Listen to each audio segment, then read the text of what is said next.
I thought making him jealous would be simple. I pictured it in my head 100 times, laughing a little too loud, brushing past him with someone else, a tilt of the head that said, "Look at me now."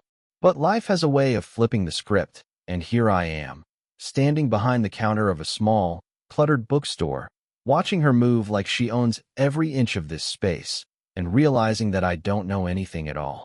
She's mid-40s, and she wears it in a way I can't put my finger on. Not flashy, not loud, but there's a confidence in how she picks up a book, flips it over, examines the spine, like the world owes her nothing but her attention. Her hair is streaked with something like sunlight, and her eyes, God, her eyes, scan the shelves as if she's memorizing them, cataloging everything. And when she looks at me, just for a fraction of a second, it's like I've been caught doing something private. I try not to stare, but I can't help it. There's a warmth in her smile, subtle, not performative, like it's for herself first and maybe, just maybe, for me second. The moment she hands me a worn paperback to ring up, her fingers brush mine, a light, accidental contact that leaves a charge in the air. I step back, muttering a thank you, and she tilts her head, watching me as if she knows something I don't yet. It's ridiculous, really. I'm here plotting small acts of chaos in my own personal drama, and she's moving through the world like she's entirely untouched by it. And still, something in the way she pauses, just for a second too long at the new releases, makes my chest tighten. I catch her glance again when I accidentally knock over a stack of books. My face burns, and she doesn't laugh. She doesn't scold. She just kneels beside me, gathering the fallen volumes, and I notice the way her hands linger over mine as she sets the books back in place. There's patience there, an unspoken understanding that I don't deserve, and I hate myself a little for wanting more than I should. The shop smells like coffee and old paper, and the light from the window cuts across her face, highlighting the faint lines around her eyes and the curve of her jaw. She talks to the cashier behind the counter about a book I've never heard of, and I'm struck by how natural she seems in conversation, like every word is deliberate but effortless. Every so often, her gaze flicks back to me, and I pretend not to notice, though I do. Every single time. I'm not supposed to care about this. I'm not supposed to notice the small gestures. The way she tucks a strand of hair behind her ear when she's thinking. The way she hums quietly while shelving a row of novels. The way she glances at the register just long enough to make me feel seen without saying a word. And yet, I can't stop thinking about it. The bell above the door jingles, pulling me out of my stupor, and she turns her head slightly, as if answering some invisible call.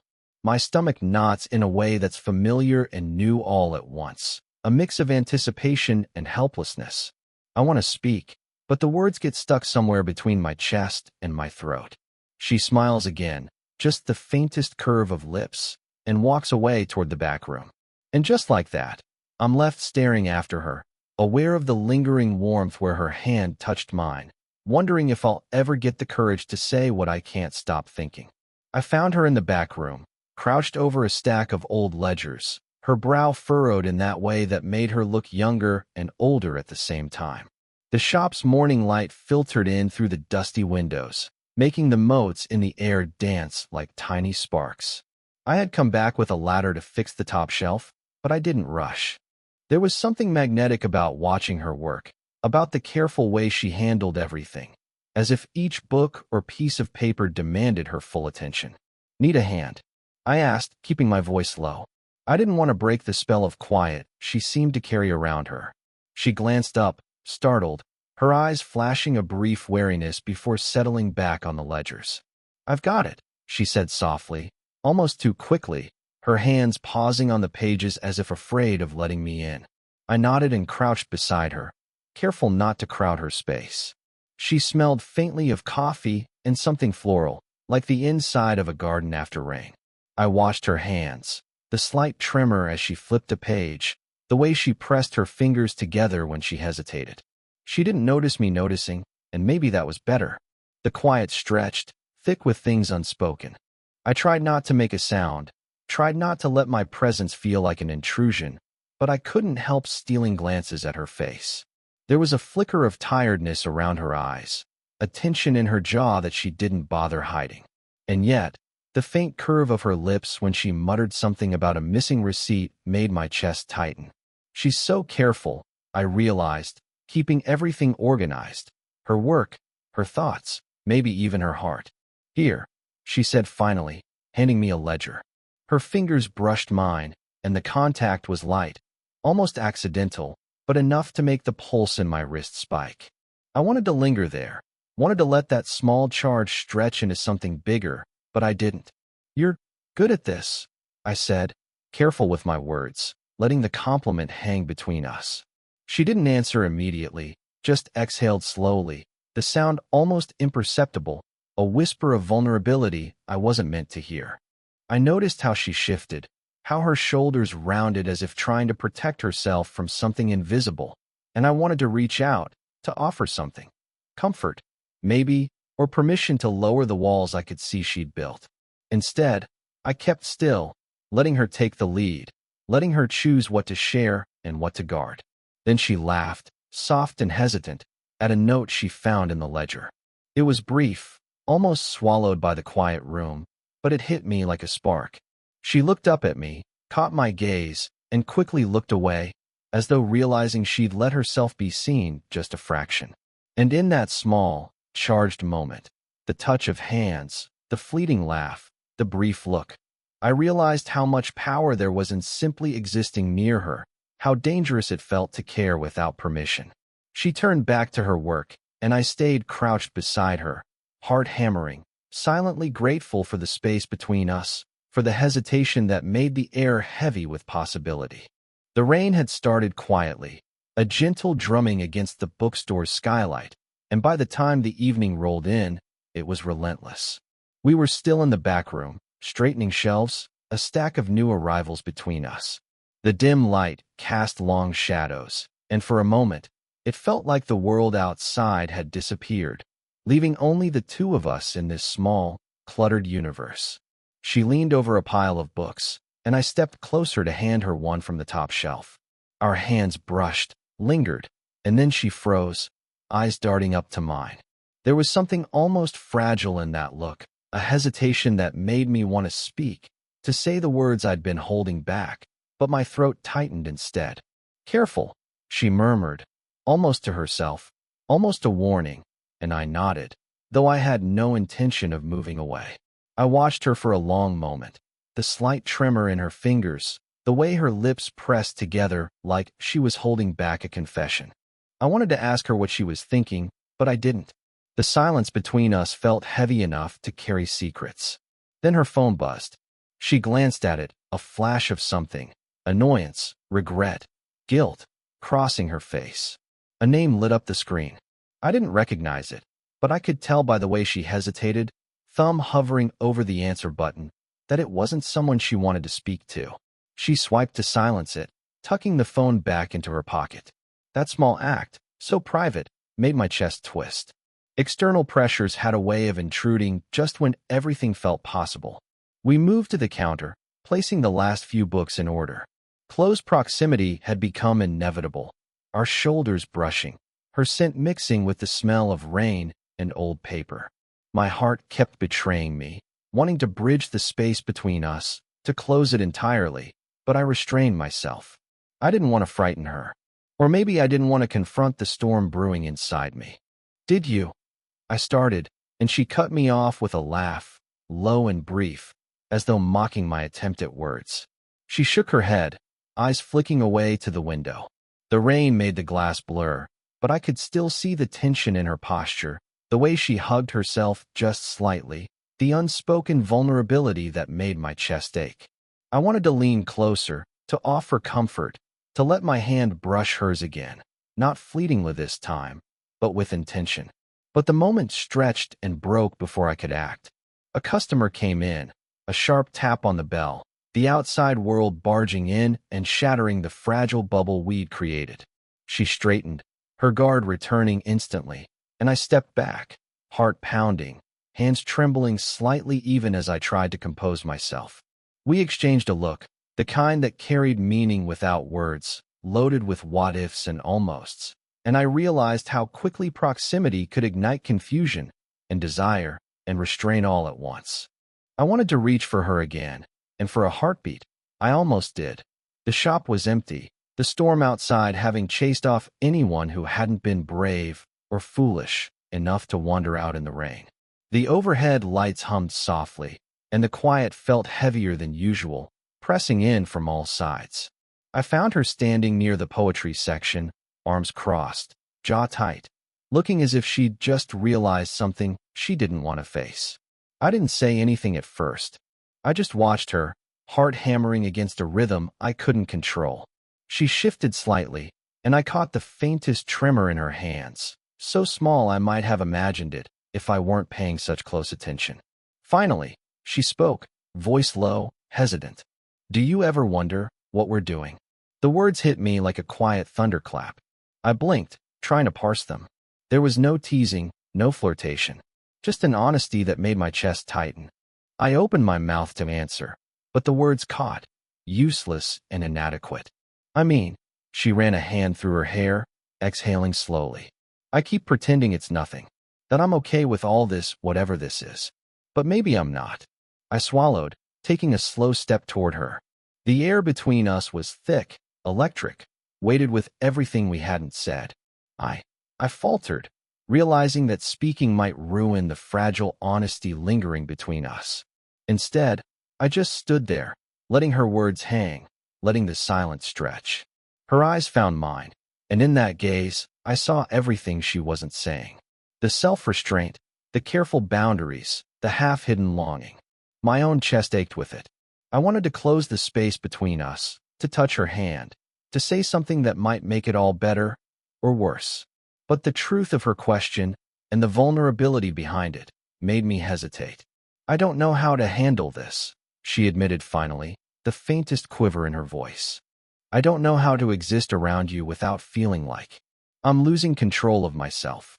The honesty, raw and unpolished, made the room feel smaller, more intimate. I could see the tension in her shoulders, the way her lips pressed together, the subtle shaking of her hands. I wanted to reach for her, but I couldn't. I wanted to say something comforting, but any word might have shattered the fragile truth we were both standing on. We just looked at each other, the storm outside mirrored in the heaviness of the room. Minutes passed, or maybe seconds, but it felt like hours. Neither of us moved, neither spoke, both of us drowning quietly in the same unacknowledged feelings. And then she said it, so softly I barely heard. "I'm scared of what this means, of what we mean." Her eyes glistened, and I realized she wasn't afraid of me, not really. She was afraid of herself, of the pull she couldn't name, of the vulnerability she couldn't hide any longer. I wanted to say something, anything, but the only thing I could do was step closer, silent, letting her words echo between us.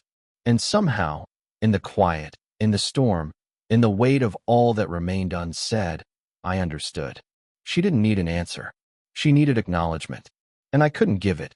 Not yet. I was stacking returned books near the front counter when she appeared, holding something folded in her hand. The edges were worn, soft from years of handling, and I could tell immediately that it wasn't just any piece of paper. She hesitated, looking at it as if weighing whether to drop it back on the shelf or hand it over. I found this the other day," she said finally, voice quiet, almost reverent. Her fingers brushed the paper nervously. "It's from him." I didn't need clarification, but my stomach tightened anyway. From him. Her gaze drifted away, fixed somewhere behind me, somewhere far beyond the walls of the shop. Years ago, before everything changed. I never really got closure. She held it out toward me, but it felt like she was offering more than just a letter. I could see the tremble in her hands, the hesitation in her stance, and I realized this wasn't about a letter at all. This was about letting me into something deeply private, something that had left its mark on her in ways she probably hadn't admitted to anyone. I took a careful step closer, though I didn't reach for the paper. "You don't have to show me," I said softly. But she shook her head, a small, almost imperceptible movement that said she needed me to see. "It's stupid," she murmured. "I was young. I thought I'd lost myself completely. And maybe I did. For a while. Her voice cracked, just slightly, and my chest tightened. I could see the years of guardedness, the walls she'd built around herself, and I felt the pull again, that slow, magnetic draw toward her vulnerability. I thought of her laugh, the way she'd leaned over the ledger the other day, the brief warmth in her eyes when she thought no one was looking. I wanted to tell her that she didn't have to carry all of that alone.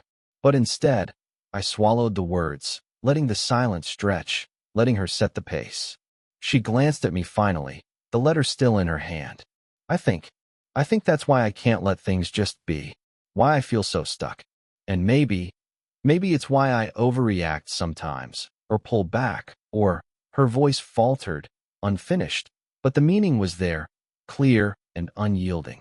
I didn't interrupt. I just nodded, letting her feel that acknowledgement. Sometimes words only get in the way. Then, almost quietly, she added, I'm scared I'll end up feeling that way again, that I'll lose someone without realizing it.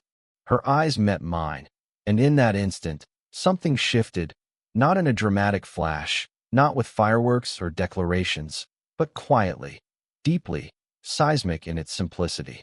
I could feel the weight of her fear, the raw honesty in her gaze, and for the first time, I realized how close we were, emotionally, without ever touching. I wanted to reach for her hand. I wanted to say something that could steady the tremor I saw in her, but the words faltered. Instead, I just stayed there, silent, letting the space between us hum with everything that had yet to be said, everything that might never be said. And somehow, in that quiet, the world shifted just enough that neither of us could pretend the same again.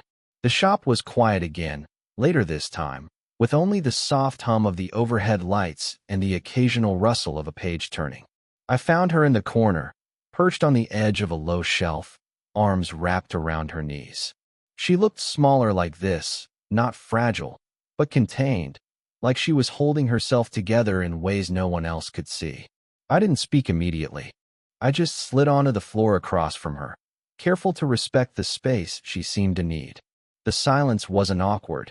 It was something heavier, more honest, as if we'd both been holding our breaths for too long. Finally, she exhaled, the sound small, almost a whisper. I don't know why this, whatever this is, feels so complicated. I didn't answer right away. I just watched her, noticing the way her fingers absently traced the edge of the shelf, how her hair had slipped loose from the clip she always wore, brushing her cheek. It was subtle, but it made my chest tighten. I've been careful, she continued, voice low, steadying herself. Careful not to feel too much. Careful not to mess up again. I nodded, understanding without needing words. Sometimes acknowledgement is enough.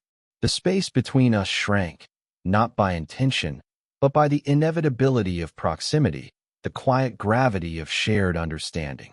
I don't know what we are, she said after a pause, eyes meeting mine finally. Not pleading, not testing, just stating a fact. But I do know that I don't want to ignore this. My heart thudded in response, not with a dramatic declaration, but with the simple recognition that I felt the same. That all the pauses, the hesitations, the stolen glances, they had led to this moment where nothing needed to be said aloud to make it real. I shifted slightly, letting my hand brush hers. The contact was brief, tentative, but enough to spark something undeniable between us. She didn't pull away. Instead, her fingers found mine and held on, small and deliberate, grounding us both in the quiet certainty of the moment. We sat there like that for a long time, no words, just shared space. The storm outside had passed, leaving the world washed and hushed, but inside, everything felt settled. Not perfect, not without uncertainty, but real, earned. She leaned her forehead lightly against my shoulder, just for a heartbeat, and I closed my eyes, letting the simple, human closeness wash over us. No declarations, no dramatic gestures, just the quiet acknowledgement that whatever this was, it mattered. The bookshelves around us, the soft hum of the lights, the faint smell of coffee and rain, it all faded to background noise. There was only this, two people who had navigated the delicate, messy, confusing space between longing and fear, finally arriving somewhere that felt like understanding. And in that stillness, with her hand in mine and her forehead resting lightly against me, I realized that some things don't need words to exist. They simply are. And that was enough. It's strange how certain moments stick with you, not because they were monumental, but because they were real. I keep thinking about that evening in the bookstore, the quiet storm outside, and the way she leaned against me without a word. The memory isn't flashy, it isn't dramatic. It's soft, subtle, but it changed everything. I used to think I understood love in simple terms. The thrill, the chase, the rush of adrenaline. But being with her, even in silence, taught me something entirely different. Love isn't always about fireworks or grand gestures. Sometimes it's about the quiet persistence of presence, the small acknowledgments, the willingness to be seen even when you're scared. She's changed too, though I wouldn't have recognized it at first. The walls she carried so carefully, she still has them, but they're thinner now, permeable in ways that let someone in without dismantling her completely. I see it in the way she laughs more easily, the way her hands no longer tremble when she lets herself touch me, the subtle confidence in her gaze when she meets mine without hesitation. And me? I'm learning patience, the kind that isn't passive but observant. I've learned to notice the small details, the lift of an eyebrow, the pause in a sentence, the quiet way she says more than words could ever capture. I've learned that restraint can be its own kind of intimacy, that sometimes the closest connection comes from simply sharing space and being honest in silence. We didn't rush into anything, and there's no fairy tale ending. There's just the knowledge that we can exist together without pretense, without expectation, without fear of losing what we have. The spark hasn't burned out, it's evolved. What started as longing, hesitation, and curiosity has grown into something quieter, stronger, undeniable. I still catch myself replaying the small moments, the brush of fingers, the shared glance over a ledger, the laugh caught in the middle of a storm. Those fragments are ours, and they carry more weight than any grand declaration ever could. Sitting here now, remembering all of it, I realize that love isn't about fixing everything or knowing the future. It's about noticing, staying present, and letting yourself feel it fully when it arrives, even in the quietest, smallest gestures. If this story made you feel something, let me know in the comments. Would you want more stories like this?